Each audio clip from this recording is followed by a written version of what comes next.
Manchester City gagal meraup angka penuh dari lawatan ke Aston Villa.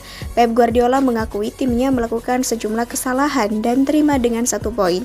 Manchester City bertandang ke Villa Park Sabtu 4 September 2022 malam dalam lanjutan Liga Inggris. Babak pertama berakhir tanpa gol, lalu Erling Haaland membawa tim tamu memimpin pada menit ke-50. Tuan rumah memanfaatkan sedikit dari peluang mereka untuk menyamakan skor pada menit ke-74 lewat sepakan Leon Bailey. Villa sebenarnya punya gol lain dari Philippe Coutinho, namun dianulir wasit karena offside. Manchester City bermain dominan, namun pertahanan Villa membuat mereka pada akhirnya hanya mencatatkan 4 peluang on target dari 13 percobaan yang dilepaskan. Villa yang bermain bertahan punya 3 upaya dan 1 tembakan mengarah ke gawang. Mendominasi dan gagal menang, Manchester City disebut melakukan sejumlah kesalahan. Guardiola juga menyebut para pemainnya kurang akurat dalam merampungkan serangan, tetapi tak terlalu mempermasalahkan hasil ini. Itu tadi pertandingan yang bagus, kami nyaris tak terancam oleh apapun di babak pertama. Kami agak kesulitan menciptakan peluang tapi sepenuhnya mengontrol, ungkap Guardiola kepada BBC. Babak kedua kami membongkar pertandingannya dan bermain lebih baik. Kami mencoba untuk mencetak gol kedua dan mempertahankan bola dengan buruk di sisi kanan dan mereka menyamakan skor. Mereka tak menciptakan apapun, cuma 1 tembakan itu saja. Kami tak presisi dalam permainan kami di sepertiga akhir. Banyak pemain tidak baik dalam melakukan hal-hal simpel dan itulah sebabnya terkadang hal ini terjadi. Tapi oke saja kok, ini 1 poin dan kami terus berjalan. Kita ini kan cuma manusia biasa, kita para pemain sepak bola dan hal-hal semacam ini terjadi, imbuhnya.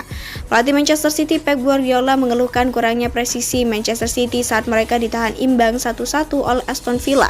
Manchester City saat mereka ditahan imbang 1-1 oleh Aston Villa di Liga Inggris pada Sabtu 3 September malam. Manchester City tampaknya menuju ke puncak klasemen ketika Erling Haaland mencetak gol dari jarak dekat 5 menit memasuki babak kedua.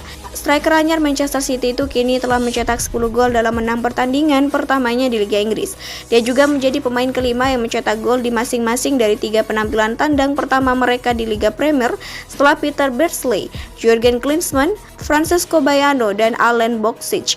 Namun, gol Liga Premier pertama Leon Bailey sejak September 2021 memastikan hasil rampasan dibagikan saat pemain internasional Jamaika itu mencetak gol dengan 16 menit tersisa. Manchester City menyia-nyiakan sejumlah peluang untuk memperbesar keunggulan mereka setelah gol pembuka Haaland, membuat Guardiola menyesali kecerobohan timnya. Itu pertandingan yang bagus, kami hanya kebobolan 1 gol dari 1 tembakan tepat sasaran dalam 90 menit, katanya dikutip dari Sky Sports. Kami tidak tepat dalam sentuhan ketiga terakhir kami dan hal-hal sederhana kami, terutama di babak pertama. Kami memiliki peluang untuk mencetak gol kedua ketika pertandingan ada di tangan kami, tetapi kami tidak melakukannya. Kami lebih baik setelah gol, tetapi kami tidak cukup tepat dalam umpan silang. Kami melewatkan beberapa situasi dan itulah mengapa kami tidak bisa mencetak gol. Mereka Villa bertahan dengan baik. Kami menciptakan peluang yang cukup untuk mencetak gol dan kami bertahan dengan baik terlepas dari 1 aksi, jelasnya. Aston Villa sekarang memiliki 4 poin dari 6 pertandingan Liga Premier pertama mereka musim ini. Namun pelatih Steven Gerrard yakin penampilan timnya bisa menjadi titik balik di musim mereka. Kami sudah dekat dengan kinerja itu, tetapi momen-momen telah melawan kami. Mereka lebih baik kepada kami hari ini, tetapi itu harus menjadi awal dari kami, katanya. Kami harus menggunakan ini dan meningkatkan hasil kami. Saya bangga, para pemain telah berkumpul hari ini. Mereka melakukan upaya luar biasa dalam permainan dan mengikuti instruksi. City akan selalu memiliki momen dan kami harus memanfaatkan keberuntungan kami. Inilah yang kami inginkan dari permainan dan ini adalah rencana permainan yang kami berikan kepada mereka. Kami memuji para pemain setelah babak pertama karena kehilangan penguasaan bola, tetapi mengatakan kami harus lebih agresif dalam merebut kembali dan lebih percaya pada diri kami sendiri. Para pemain kami tidak tenggelam setelah City mencetak gol dan saya sangat senang dengan responnya dan bahasa tubuh, pungkasnya.